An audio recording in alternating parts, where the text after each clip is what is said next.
আপনারা দেখছেন টিভি সকাল ইউটিউব চ্যানেল। এবার বিজেপির ভবিষ্যৎবাণী হতে চলেছে পশ্চিমবঙ্গে কত আসন জিততে পারে এমনটাই টার্গেট। দেখুন, পুরোপুরি যদি বিজেপি তারা কেন্দ্রীয় বাহিনী যদি রাজ্য রাজনীতিতেই নির্বাচন কমিশনকে কড়া নির্দেশিকায় বা নিরাপত্তা দিয়ে যদি বাংলায় ভোট হয়, তাহলে কিন্তু বিজেপি একটা ভালো ফলাফল করবে। দেখুন, এছাড়াও রয়েছে আইএসএফ রয়েছে, আসারউদ্দিন ওয়েসির দল রয়েছে, তারপরে একটা নতুন দল তৈরি হয়েছে জনতার উন্নয়ন। তারা কিন্তু ভোট কাটলে মাঝখানে বিজেপি জয় হতে পারে, এমনটা একটা অঙ্কে বা সার্ভে রিপোর্ট বলছে।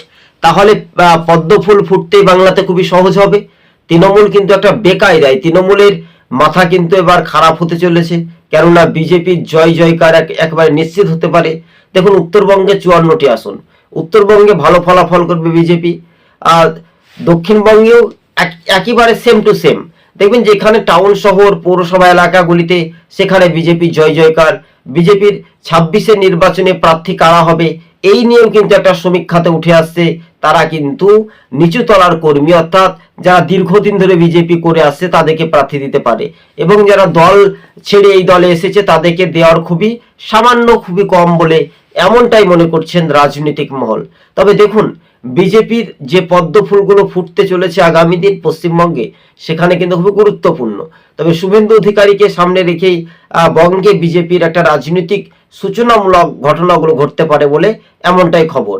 কিন্তু হ্যাঁ দর্শক বন্ধুগণ, অর্থাৎ যেমন ধরেন সন্দেশখালীতে রেখা পাত্র প্রার্থী হবে, এছাড়াও রাজনাথ মানে বিভিন্ন ইস্যুতে, তবে রাজনাথ সিংরা এই পশ্চিমবঙ্গের দায়িত্বতে কতটা পারবেন, বা রাহুল সিং, এই মুহূর্তে কিন্তু সমীক্ষাতে উঠে আসছে যে পশ্চিমবঙ্গে বিজেপি একটা ভালো ফলাফল করতে পারে আগামী দিন, এমনটাই মনে করছেন রাজনৈতিক মহল।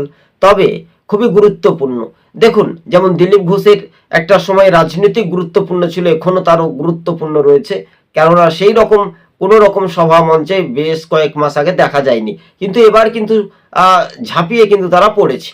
এই নিয়ে উঠছে সমীকরণ বা সমীক্ষায় উঠে আসা একটা দিক নির্ণয়ের কথা উল্লেখযোগ্যভাবে।